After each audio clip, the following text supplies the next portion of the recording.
اللهم صل وسلم وبارك على محمد وعلى آل محمد. اللهم انفعنا بما علمتنا وعلمنا ما ينفعنا وزدنا علما وبارك لنا في علمنا وارزقنا الإخلاص في القول والعمل كاملا وعلما نافعا لا ينسى وتوفيقا دائما وصحة ويقينا وعافية. اللهم افتح لنا كل خير ويسر لنا كل أمور. اللهم انصر المجاهدين وارحم المستضعفين ودمر أعداء الدين واطمس على أموالهم. آمين يا رب العالمين. Alhamdulillah kaum muslimin rahimakumullah. Kita lanjutkan pengajian kitab Al-Jami' As-Saghir. Belum keluar nih. Bismillah.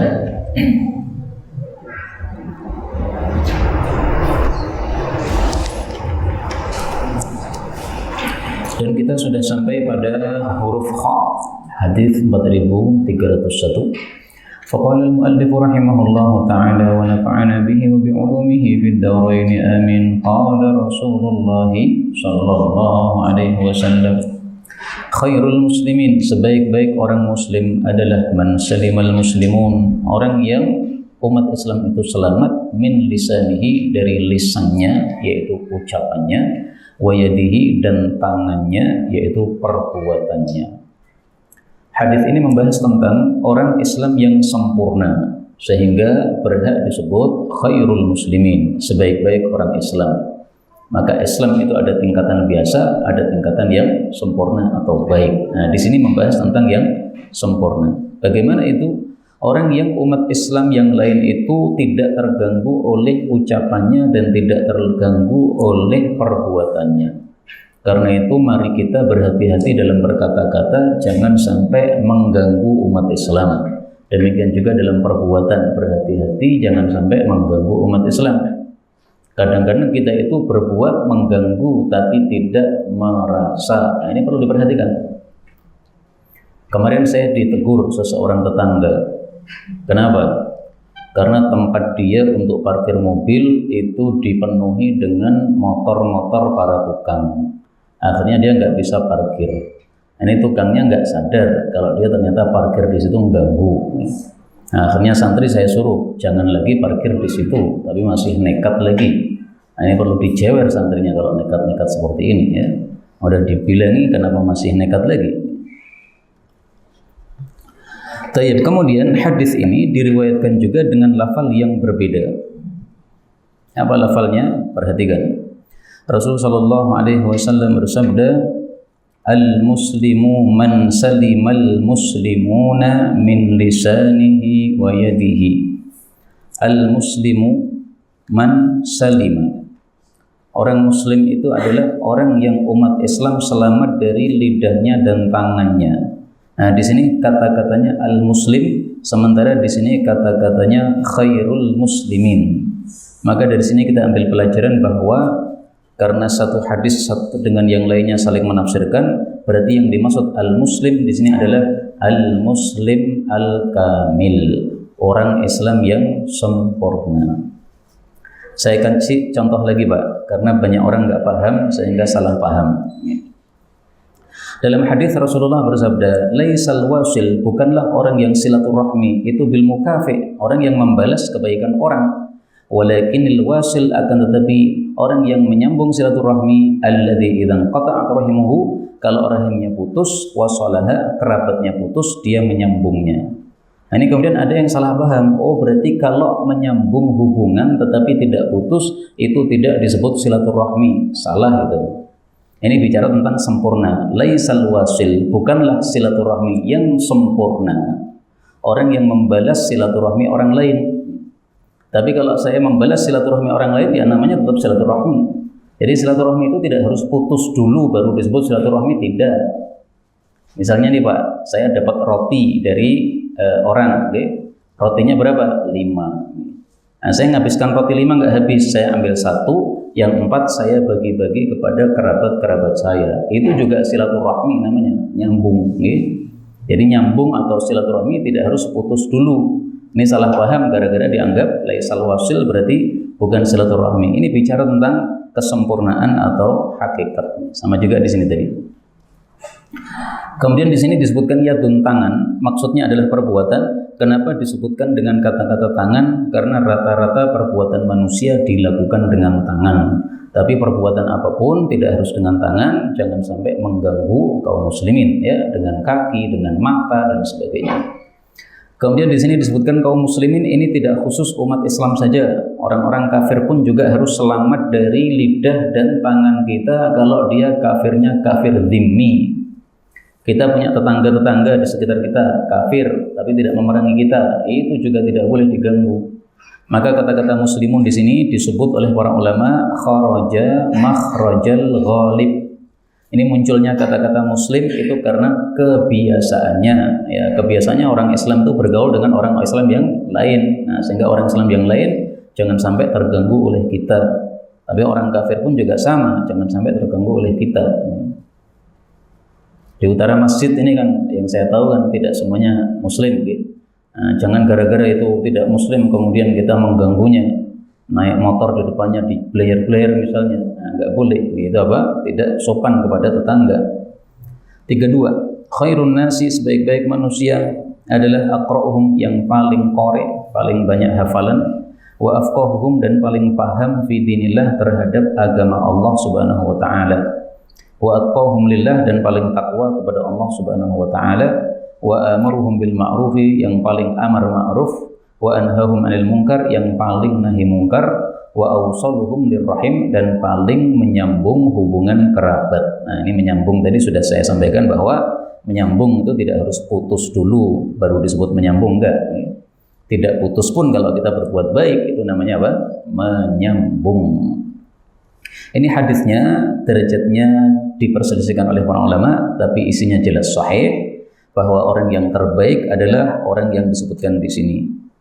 Salah satu dalil yang menguatkan hadis ini adalah Rasul sallallahu alaihi wasallam bersabda, "Yufaqihu fid din. May yuridillahu bihi khairan yufaqihu fid din." Orang yang Allah kehendaki kebaikan, Allah akan jadikan dia paham agama. Nah, maka di sini disebutkan orang yang terbaik adalah yang paham agama. Para ulama mengatakan bahwa Rasulullah Shallallahu Alaihi Wasallam pekerjaannya itu adalah memahami agama dan menyampaikan agama. Nah, sehingga orang yang pekerjaannya memahami agama akhirnya menjadi faqih, paham agama, ya dia pantas untuk dijadikan sebagai orang yang terbaik karena dia melakukan perbuatan Rasulullah Shallallahu Alaihi Wasallam. 33. Khairun nasi, sebaik-baik manusia adalah qarni, generasi saya, para sahabat. Tsummal ladzina yalunahum, kemudian generasi yang berikut mereka. Yaluna itu arti asalnya dekat, ya, dekat dengan mereka maksudnya generasi berikutnya, yaitu para tabi'in. Tsummal ladzina yalunahum, kemudian orang-orang yang setelah mereka, yaitu tabi'un tabi'in. Tsumma, kemudian yaji'u, akan datang aqwamun, beberapa kaum, tasbiqu, yang mendahului syahadatu ahadihim, persaksian salah satu mereka mendahului yaminahu, sumpahnya. Wa yaminuhu, dan sumpahnya mendahului syahadatahu, persaksiannya. Hadis ini bicara tentang salafus saleh. Salafus saleh itu generasi yang awal. Yang pertama para sahabat, yang kedua tabi'in, yang kedua tabi'ut tabi'in. Generasi itu definisinya adalah setiap 100 tahun itu disebut satu generasi. Ada juga yang mengatakan 70 tahun. Ada juga yang mengatakan 80 tahun, diperselisihkan oleh para ulama. Tapi ringkasnya yang dimaksud di sini adalah generasi sahabat dan tabi'in dan tabi'ut tabi'in. Nah, sahabat itu adalah orang-orang yang ketemu atau melihat Rasul sallallahu alaihi wasallam dalam keadaan iman. Tabi'in itu adalah orang-orang yang ketemu atau melihat para sahabat dalam keadaan iman. Tabi'ut tabi'in itu adalah orang-orang yang ketemu dengan para tabi'in dalam keadaan iman. Itu adalah generasi yang disebut sebagai salafus saleh, pendahulu yang baik. Nah, kalau sudah generasi salafus saleh selesai, maka akan muncul generasi orang-orang jelek di mana mereka itu sifatnya adalah suka bersaksi. Kadang-kadang bersaksi dulu sebelum sumpah, kadang-kadang bersumpah dulu sebelum saksi. Itu maksud hadis ini. Jadi ini maksudnya dua kondisi, ya. Kondisi pertama kadang-kadang saksi dulu. Kondisi kedua kadang-kadang sumpah dulu, tapi intinya sama, yaitu dia suka bersumpah, dikit-dikit sumpah, dikit-dikit saksi, padahal saksi bohong. Nah, maka maksudnya ini adalah orang-orang yang dicela karena mudah bersaksi, padahal dia tidak mengetahui hakikat. Dengan kata lain, saksinya saksi bohong atau tidak valid. 35. Khairun nasi, sebaik-baik manusia adalah qarni, generasi saya, sahabat. Thumma tsani, kemudian generasi kedua, tabi'in. Thumma tsalits, kemudian generasi ketiga, tabi'ut tabi'in. Thumma yaji'u qaumun, kemudian datang suatu kaum, la khaira fihim, tidak ada kebaikan pada mereka. Hadis ini derajatnya sahih, ditulis sendiri karena belum ada derajatnya. Dalam hadis yang lain disebutkan, al-qarnur rabi' la ya'ba'ullahu bihim. Generasi yang keempat itu Allah tidak mempedulikan mereka. Kalau di sini disebutkan tidak ada kebaikannya.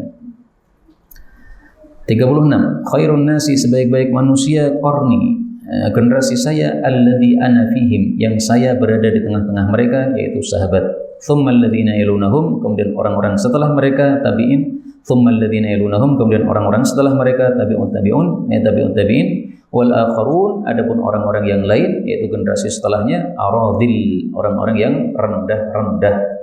Nah, semakin lama semakin rendah, termasuk pada masa kita sekarang ini, rata-rata orangnya rendah-rendah atau jelek-jelek perbuatannya. Na'udzubillahi min syarri dzalik, kita bisa termasuk mereka. Kemudian di sini ada perselisihan pendapat di antara para ulama. Sebaik-baik manusia generasi saya, lalu tabi'in. Nah, ini adalah mencakup semua orang yang ada di masa Nabi atau perorangan. Maksudnya gini, kalau ada sahabat Nabi dibandingkan dengan tabi'in, apakah selalu sahabat Nabi ini lebih utama? Sehingga semua sahabat Nabi lebih utama daripada semua tabi'in? Atau ngitungnya perorangan? Nah, di sini ada perselisihan pendapat di antara para ulama. Pendapat Ibnu Abdil Bar, bahwasanya ini mencakup semua sahabat Nabi. Pokoknya sahabat Nabi semuanya lebih utama daripada semua tabi'in. Meskipun sahabat Nabi yang dia itu badui, tetapi kalau dibandingkan dengan tabi'in, meskipun dia misalnya ulama besar, Sa'id bin Musayyab, Imam Malik dan sebagainya, tetap lebih utama sahabat Nabi SAW. Yang kedua, pendapat jumhur. Jumhur berpendapat ini maksudnya perorangan, bukan semuanya. Sehingga tidak mungkinlah Arab Badui yang pipis di masjid, yang bodoh itu, ya, itu kan juga sahabat Nabi, Pak. Itu kemudian lebih utama daripada Imam Malik, enggak mungkin lah. Nah, kita baca cerita orang Badui aja geleng-geleng kepala. Dia sahabat Nabi, Badui, ketemu Nabi, Islam kan sahabat Nabi kan. Nah, tapi Badui dia enggak paham agama banyak. Masa mengalahkan Imam Malik yang semua orang tahu fadilahnya. Nah, maka lebih bagus insya Allah pendapat jumhur ulama dalam hal ini. 37. Khairun nasi, sebaik-baik manusia, qarni, generasiku, tsummal ladzina yalunahum, kemudian orang-orang setelah mereka, tsummal ladzina yalunahum, kemudian orang-orang setelah mereka, tsumma ya'ti, kemudian datang min ba'dihim setelah mereka, qaumun, suatu kaum, yatasammanun, yang mereka itu menggemukkan diri, wa yuhibbuna saman, dan mereka itu menyukai gemuk, yu'tuna syahadah, mereka memberikan persaksian qabla, sebelum ayyus'aluha, diminta persaksian tadi. Yang dimaksud mereka adalah orang-orang yang suka gemuk, itu maksudnya adalah banyak makan dan sedikit ibadah, santai-santai. Sehingga kalau panjenengan badannya gemuk padahal tidak suka banyak makan dan malas ibadah, enggak termasuk di sini. Karena gemuk itu adalah pemberian dari Allah, tidak tercela. Yang tercela di sini adalah orang-orang yang suka makan dan sedikit ibadah, malas ibadah. Kemudian yang dimaksud memberikan persaksian sebelum diminta itu adalah persaksian yang bohong atau persaksian yang dia tidak mengetahui kebenarannya. Jadi mudah bersaksi. Padahal hukumnya tidak boleh kita bersaksi kecuali kalau kita mengetahui masalahnya dengan gamblang. Saya tampilkan hadisnya. Auda dalam kitab Bulughul Maram min adillatil ahkam. Ada seseorang bersaksi maka ditegur. Apa tegurannya? Taras syamsa, kamu bersaksi. Kamu itu melihat matahari tidak? Tuh, di atas itu ada matahari. Qala, "Na'am, ya, saya melihat matahari." Siang bolong, mataharinya terlihat. Maka Rasulullah bersabda, "Ala mithliha fashhad." Hendaklah kamu bersaksi sebagaimana kamu melihat matahari. Maksudnya kalau masalahnya gamblang, segamblang matahari, silahkan bersaksi. Kalau tidak, auda, maka silahkan ditinggalkan, jangan bersaksi. Hadis ini disahihkan Hakim, tetapi yang benar adalah hadis ini derajatnya dhaif, hanya saja maknanya sahih. 38. Khairun nasi, sebaik-baik manusia adalah man tala umruh, orang yang panjang usia, wa hasuna amaluh, dan bagus amalnya. Jadi orang muslim itu jangan sampai dia berangan-angan mati, Pak. Kenapa? Karena namanya orang muslim kalau tambah usia mestinya tambah amal. Kan setiap hari kan salat 5 waktu, Pak. Nah, berarti tambah usia tambah salatnya. Apalagi setiap hari baca Quran 1 juz. Nah, tambah usia berarti tambah khatam berjuz-juz. Setiap hari baca wirid pagi sore dan juga sebelum tidur wirid lagi. Nah, 3 wirid ini kalau dijaga maka termasuk dari adz-dzakirin Allah katsira, orang yang banyak zikir kepada Allah. Nah, kalau setiap hari seperti itu berarti tambah usia maka tambah amalnya. Maka jangan seorang muslim itu berangan-angan kematian, dan tidak mungkin orang muslim yang berakal berangan-angan kematian, karena dengan dia hidup dia bisa menambah pahala kepada Allah Subhanahu wa taala. Mudah-mudahan semua kita dikasih usia yang berkah dan mendapatkan husnul khatimah. Amin ya rabbal alamin. 39. Khairun nasi, sebaik-baik manusia adalah man tala umruh, orang yang panjang usianya, wa hasuna amaluh, dan bagus amalnya, wa syarrun nasi, dan paling buruknya manusia, man tala umruh, orang yang panjang usianya, wa sa'a amaluh, dan jelek amalnya. Maka semestinya setiap hari kita bertambah amal kebaikan. Kalau tidak, khawatirnya kita termasuk orang yang panjang usia tapi jelek amalnya. Para ulama mengatakan, seandainya orang muslim itu kebaikannya setiap hari hanya imannya saja, itu sudah bertambah. Tapi lebih bagusnya kalau kita tidak hanya iman saja yang kita jaga, tapi juga amal-amal yang lain yang kita jaga.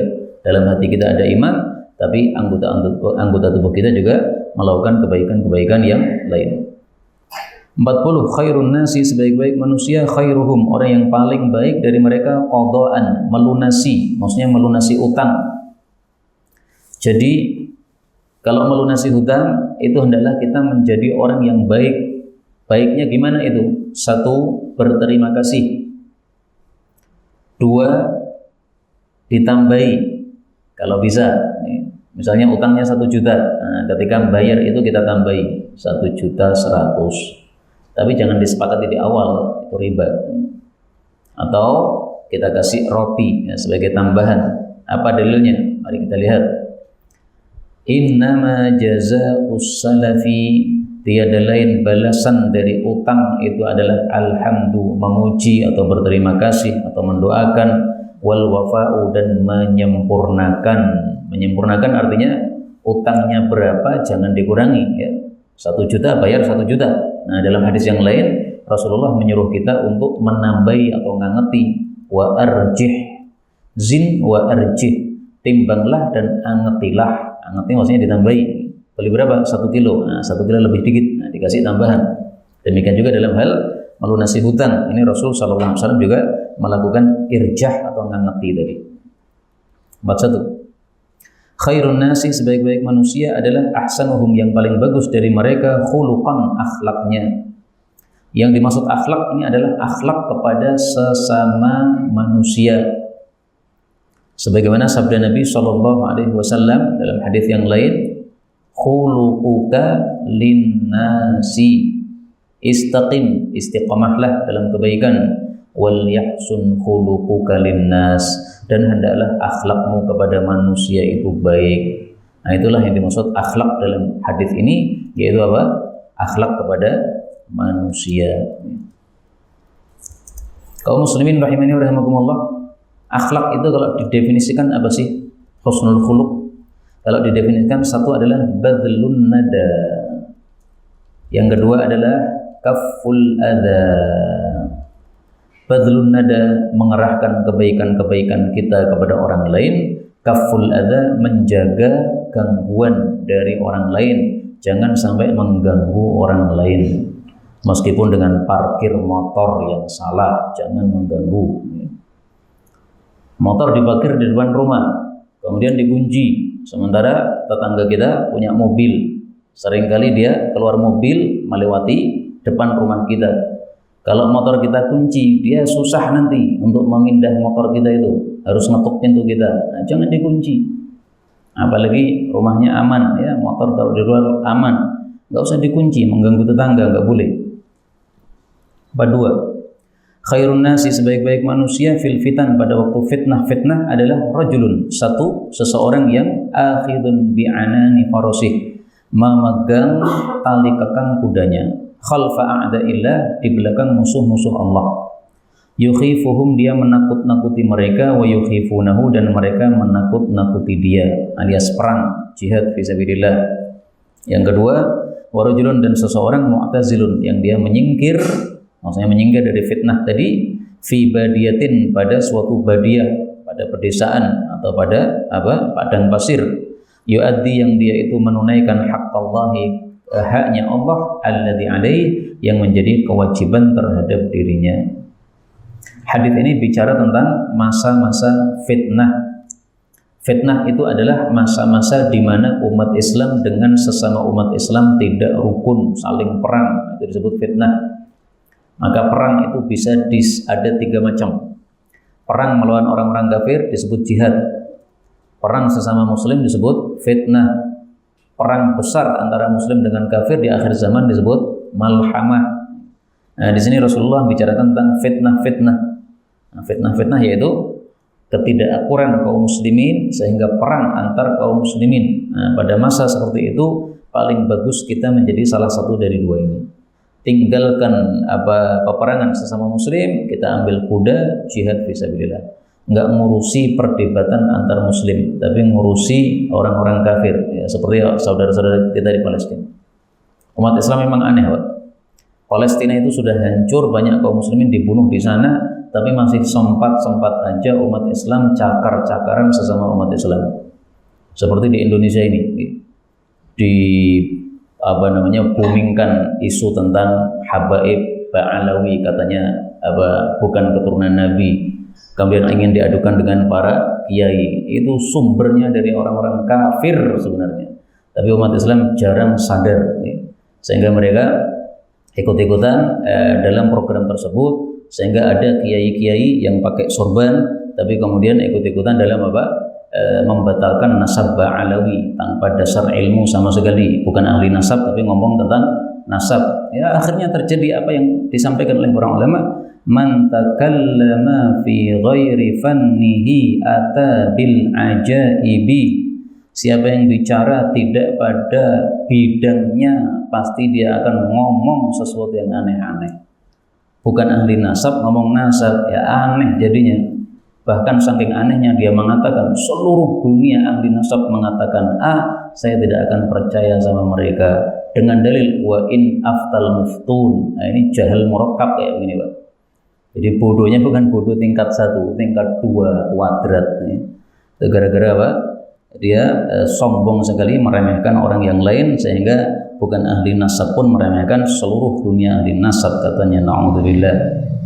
Nah, kemudian ke sini masa fitnah, enggak usah ikut-ikutan, ya. Kita kalau bisa meredakan fitnah, kalau tidak bisa diam saja.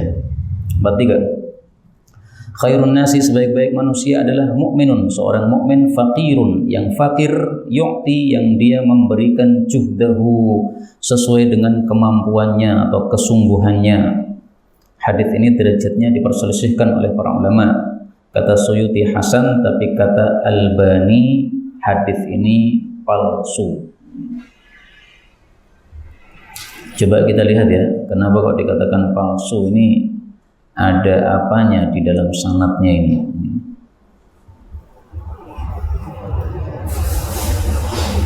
Qala al-Hafidz al-Iraqi sanaduhu dha'ifun jiddan. Cuma gitu saja. Kalau kata Iraqi tidak sampai palsu, ya. Tapi kata Syekh Albani, hadis ini palsu. Hadis ini juga diriwayatkan dengan lafal yang lain tapi sama perawinya Ibnu Umar, afdalun nasi rajulun yu'ti juhdahu. Ini dhaif. Sebaik-baik manusia adalah orang yang memberikan sesuai dengan kemampuannya atau kesungguhannya. Nah, maka kalau ada orang fakir tetapi dia masih mau bersedekah, berarti kan dia sungguh-sungguh ya. Nah, berarti apa? Dia termasuk orang yang paling afdal. Kemudian para ulama berselisih pendapat, mana lebih utama antara fakirun sabir dengan ghaniyun syakir. Orang fakir sabar atau orang kaya syukur, mana lebih utama? Ada dua pendapat. Sebagian ulama berpendapat orang fakir sabar lebih utama. Dasarnya salah satunya hadis ini. Sebaik-baik manusia adalah orang fakir yang memberikan sesuai dengan kesungguhan atau kemampuannya. Sebagian lagi berpendapat bahwa orang kaya yang bersyukur itu lebih utama karena amalnya bisa banyak. Saya share di grup, ya, ini pesantren butuh motor untuk santri, motor wakaf. Nah, tiba-tiba langsung dikirim uangnya misalnya. Ya. Ini Pak Ustadz, 5 juta, silahkan beli motor. Nah, itu orang kaya yang bisa melakukan. Orang miskin mana mungkin bisa melakukan seperti itu. Nah, maka ini masalah khilafiyah di antara para ulama rahimahumullahu ta'ala. Tapi ringkasnya perbedaan ini bisa disimpulkan, orang fakir yang sabar punya fadilah yang tidak dimiliki oleh orang kaya yang syukur. Orang kaya yang syukur punya fadilah yang tidak dimiliki oleh orang fakir yang sabar. 4. Khairun nasi, sebaik-baik manusia adalah anfa'uhum, yang paling manfaat di antara mereka, linnasi, kepada orang-orang yang lain. Maksudnya paling manfaat itu adalah memberikan kebaikan-kebaikannya kepada orang lain. Maka paling manfaat ini bisa dengan ilmu, bisa dengan harta, bisa dengan jabatan, bisa dengan apapun yang kita miliki. Anda ahli pijat, mijiti orang, manfaat kepada manusia. Anda tukang bangunan, manfaat kepada manusia. 45. Khairun nisa'i, sebaik-baik wanita, allati yang tasurruhu, menyenangkan suami, idza nazar, apabila suaminya melihat. Ini ciri-ciri wanita salihah. Yang pertama, kalau dilihat suami menyenangkan. Yang kedua, wa tuti'uhu, dan mentaati suami idza amar, kalau dia perintahkan. Yang ketiga, wala tukhalifuhu, dan tidak menyelisih suami fi nafsiha, dalam dirinya, wala maliha, tidak pula hartanya, bima yakrah, dengan sesuatu yang suami tidak suka. Maka para istri hendaklah berdandan di hadapan suami supaya kalau suami melihat itu tasurruhu, menyenangkan. Nah, tapi suami juga harus juga sebaliknya sama. Sebagaimana kata Ibnu Abbas, beliau mengatakan, inni atazayyanu limraati kama uhibbu anta tazayyana li. Saya ini berdandan untuk istri saya sebagaimana saya senang bahwa dia berdandan untuk saya. Nah, jadi jangan kita pengen istri kita cantik terus, tapi kita pulang kerja kelek kecut langsung nempel istri. Misalnya istri nih kelenger, pingsan, mandi dulu baru nempel. Ini perkataan Ibnu Abbas radhiyallahu anhu. Kemudian tuti'uhu idza amar, mentaati suami kalau disuruh buatkan teh, buatkan kopi dan sebagainya, manut. Ini pada maghrib anak-anak jangan sampai keluar rumah karena banyak setan berkeliaran. Nah, suaminya kemudian keluar untuk pengajian misalnya, dijaga. Kemudian istri tidak menyelisih suami dalam dirinya, misalnya diajak hubungan, tidak menolak. Karena tadi pagi itu ada yang tanya ke saya, Pak, saya nggak tahu siapa yang tanya. Barangkali ada yang hadir, mohon maaf, saya nggak tahu siapa yang tanya, karena pertanyaan-pertanyaan lewat WA itu nggak saya tulis siapa namanya, saya juga nggak kenalan. Nah, beliau bertanya, ini punya istri sudah agak tua, maksudnya sudah berhenti haidnya, kemudian kalau diajak hubungan itu ngeles terus, menolak, katanya sakit, karena sudah berhenti dari haid, itu kondisinya sudah berbeda. Nah, itu ngeles begitu tidak bagus. Ini berarti tukhalifuhu fi nafsiha, menyelisih suami dalam dirinya. Kalau sakit ya gimana solusinya supaya nggak sakit? cari cara gimana, tanya kepada bu dokter sana atau tanya kepada yang paham bagaimana mengatasi hubungan pada saat sudah berhenti haidnya. Jangan ngeles. Wala maliha bima yakrah. Jangan menggunakan harta meskipun milik dia sendiri dengan sesuatu yang tidak disukai oleh suami. Istrinya kerja, dapat duit kan? Nah, itu istri pakai harta terserah dia boleh. Tapi jangan digunakan untuk yang tidak disukai oleh suami. Misalnya, suami tidak suka kalau istri itu beli kosmetik berlebihan. Nah, maka jangan beli kosmetik yang berlebihan. Suami senang kalau istri dapat uang kemudian disedekahkan kepada tetangga-tetangga. Nah, berarti lakukan itu yang disukai oleh suami itu. Jangan melakukan yang tidak disukai oleh suami. 46. Khairun nisa'i, sebaik-baik wanita adalah satu, man, orang yang tasurruka, menyenangkan engkau, idza absarta, jika engkau melihat. Dua, wa tuti'uka, dan mentaati engkau, idza amarta, apabila engkau memerintahkan. Yang ketiga, wa tahfadhu ghaibataka, dan dia menjaga ketika kamu ghaib, ketika kamu pergi. Menjaga apa? Fi nafsiha, dalam dirinya, tidak berbuat serong, tidak berbuat selingkuh, wa malika, dan juga menjaga hartamu. Hadis ini sahih, dan hadis ini sesuai dengan kalam Allah dalam Al-Quran. Hafidhatul lil ghaibi bima hafidhallah. Surat An-Nisa ayat 34. Fassalihatu qanitatun hafidhatun lil ghaib bima hafidhallah. Wanita-wanita salihah adalah yang tunduk kepada dua, kepada Allah dan kepada suami. Hafidhatul lil ghaibi, menjaga ketika suami pergi, menjaga dua, menjaga dirinya dan menjaga harta suami. Bima hafidhallah, dengan sebab Allah sudah menjaga mereka, maka mereka pun juga menjaga yang wajib mereka jaga. Ini surat An-Nisa ayat 34. 47. Khairun nikah, sebaik-baik nikah itu adalah aisaruh, yang paling mudahnya. Yang paling mudah itu satu, maharnya tidak mahal. Yang kedua, mudah menerima lamaran. Maka kalau panjenengan melamar seorang perempuan susah dilamar, enggak usah dilamar, tinggalkan aja. Itu tanda-tanda tidak khairun nikah. Tapi kalau mudah dilamar, nah itu berarti apa? Khairun nikah. Dilamar kemudian gampang menjawabnya. Oh ya, bismillah, saya tak berpikir dulu, istikharah dulu. Setelah istikharah kasih jawaban, nah, berarti mudah.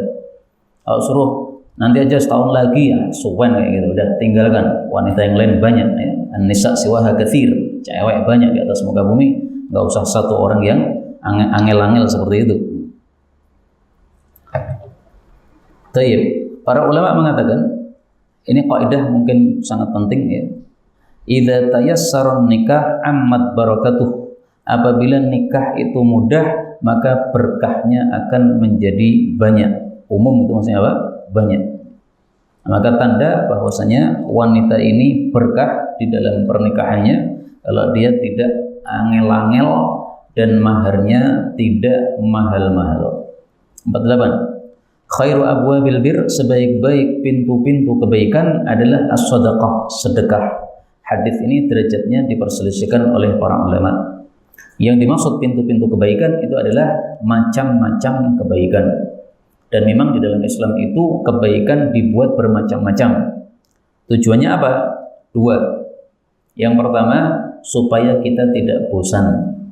Karena manusia itu mudah bosan, Pak. Coba seandainya ibadah cuma satu macam, betapa bosannya kita. Tapi ibadah itu bermacam-macam. Salat ibadah, baca Quran ibadah, zikir ibadah, sedekah ibadah, bantu orang ibadah. Nah, sehingga kalau sudah lelah dalam satu ibadah, bisa ganti ibadah yang lain. Ini tujuan kenapa dalam Islam itu banyak abwabul khair, pintu-pintu kebaikan. Tujuan yang kedua, supaya orang itu semuanya mudah berbuat baik. Ada orang yang tidak ahli tahajud, Pak, tapi dia ahli puasa. Nah, berarti dia tidak bisa melakukan tahajud, susah untuk bangun malam, dibangunkan itu seperti tebok, tidak pernah bangun-bangun ya. Dikerujuk pun juga melek sebentar, tidur lagi. Nah, orang seperti itu tidak ahli tahajud, nggak apa-apa. Yang penting kamu ahli apa? Ahli puasa, silahkan. Saya ahli puasa enggak, ahli tahajud enggak, ahli zikir enggak, tapi ahli sedekah karena saya kaya raya. Nah, silahkan. Jadi tidak ada alasan dalam Islam ini untuk tidak berbuat baik. Karena apa? Karena kebaikan itu sifatnya sangat banyak. Saya tampilkan dalilnya. Man dhanna bil mali ay yunfiqa. Siapa yang pelit terhadap hartanya untuk mensedekahkannya. Wa bil laili ay yukabida. Pelit terhadap malam untuk bangun malam. Fa alaihi bi subhanallah bihamdih. Silahkan terus menerus mengucapkan subhanallah bihamdih. Enggak ada alasan untuk tidak berbuat baik.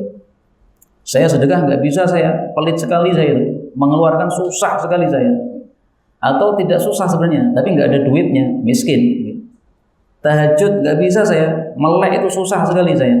Nah, sudah, yang bisa apa? Subhanallah bihamdih, subhanallah bihamdih, subhanallah bihamdih.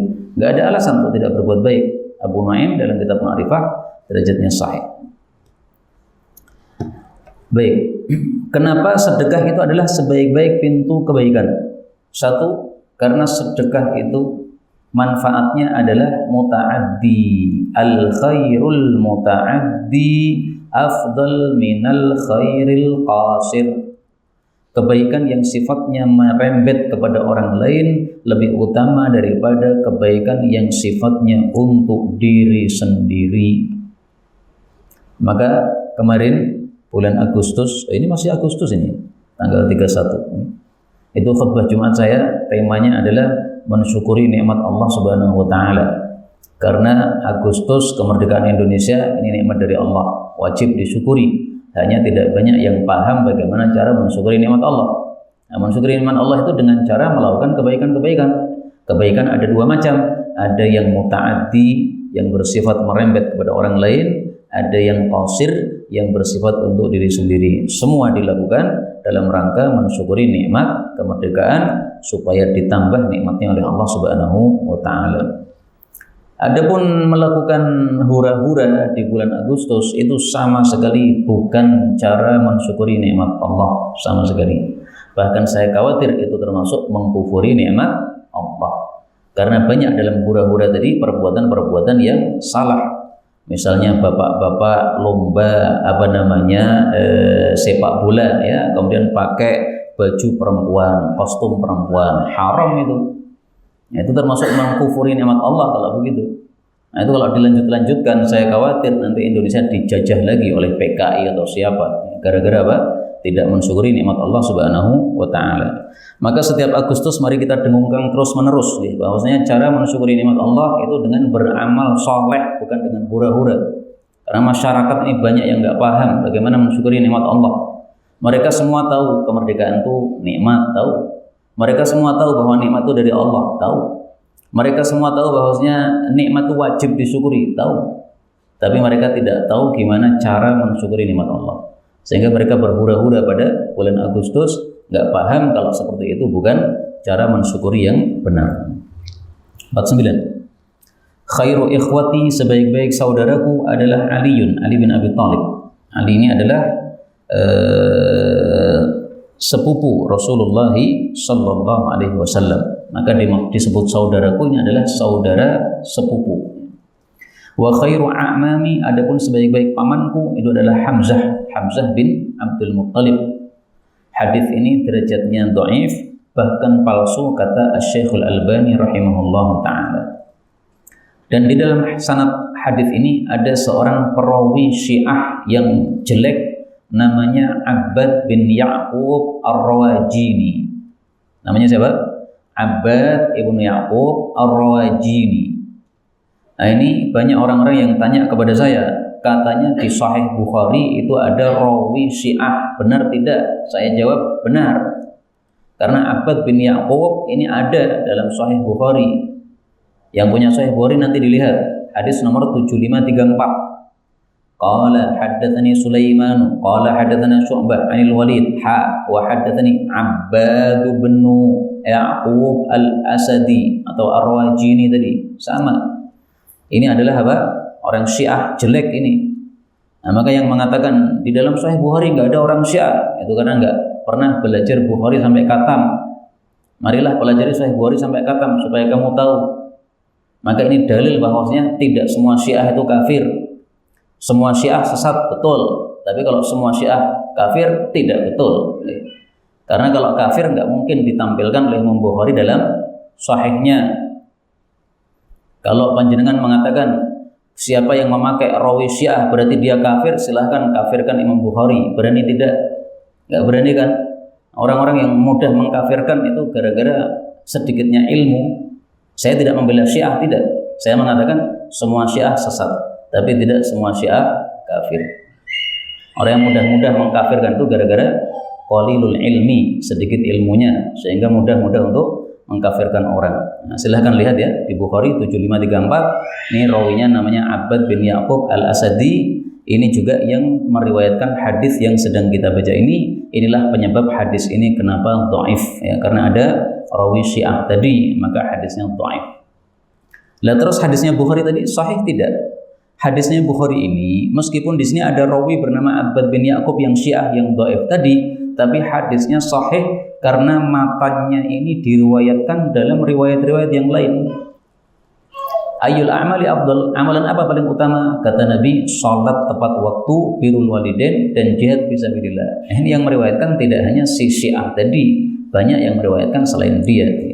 Nah, tapi Imam Bukhari ingin menjelaskan di sini bahwasanya dalam sanadnya ada perawi Syiah. Dan ini Syiah yang jelek ini, si Abbad ini, bukan Syiah yang biasa ya.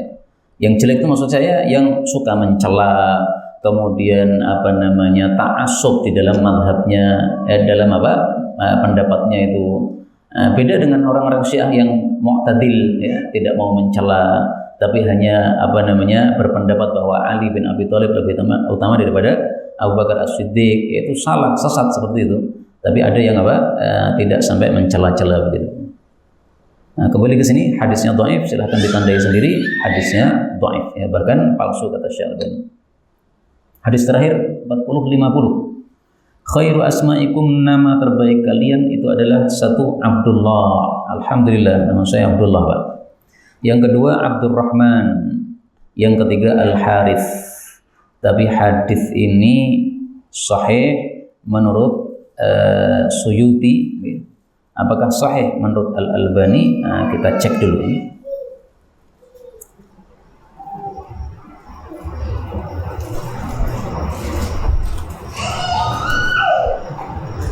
Saya persiapannya tadi belum sempurna. Nah, ternyata juga disahihkan oleh Syekh Albani. Sebaik-baik nama adalah satu Abdullah, Abdurrahman, dan Harith. Ada hadis yang lain, lafalnya berbeda. Ahabbul asma'i ilallah, nama yang paling dicintai Allah adalah Abdullah dan Abdurrahman. Hadis riwayat Muslim. Tidak ada tambahan Harith ini. Nah, makanya tadi saya ragu-ragu. Nah, ternyata tambahan Harith ini juga sahih. Kenapa Abdullah dan Abdurrahman adalah nama yang paling baik? Karena menunjukkan penghambaan kepada Allah. Lah kenapa khusus Abdullah dan Abdurrahman? Kok tidak Abdurrahim, Abdul Malik? Karena di dalam Quran tidak ada kata-kata abdu kemudian disambungkan dengan nama Allah kecuali dua nama ini, Allah sama Ar-Rahman. Silahkan cari di Quran Abdurrahim, nggak akan ketemu. Silahkan cari di Quran Abdul Malik, nggak akan ketemu. Tapi kalau Abdullah ada. Saya tulis kata-kata Abdullah dalam Al-Quran, akan muncul ayatnya. Surat Maryam 30. Qala inni abdullah. Surat Al-Jin 19. Wa annahu lamma qama abdullah yad'uhu kadu yakununa alaihi libada. Sekarang Ibadur Rahman. وَعِبَادُ الرَّحْمَنِ الَّذِينَ يَمْشُونَ عَلَى الْأَرْضِ هَوْنًا وَإِذَا خَاطَبَهُمُ الْجَاهِلُونَ قَالُوا سَلَامًا. Cuma ada dua itu, Pak. Abdullah sama Abdurrahman. Makanya Abdullah dan Abdurrahman ini nama yang terbaik. Yang kedua, kenapa dia itu yang terbaik? Karena semua nama-nama Allah itu adalah cabang dari dua nama ini. Allah, Ar-Rahman. Itu adalah pokok nama Allah. Semua nama yang lain cabang darinya. Adapun Harith itu artinya adalah orang yang menanam. Kenapa sebaik-baik nama adalah Al-Harith, orang yang menanam, karena semua manusia itu menanam. Tidak ada manusia yang tidak menanam, enggak ada. Ada kalanya kita menanam kebaikan, ada kalanya kita menanam keburukan. Bapak-bapak itu menanam pada rahim istrinya menjadi anak, itu juga termasuk menanam. Allah Subhanahu wa taala menyebut istri sebagai ladang, fa'tu harthakum anna syi'tum. Datangilah ladang kalian, yaitu istri, bagaimanapun yang kalian kehendaki. Nah, maka silahkan direncanakan nanti kalau punya anak, kasih nama ini ya, Abdullah, Abdurrahman, Al-Harith. Wallahu a'lam bishawab. Alhamdulillahirabbil alamin.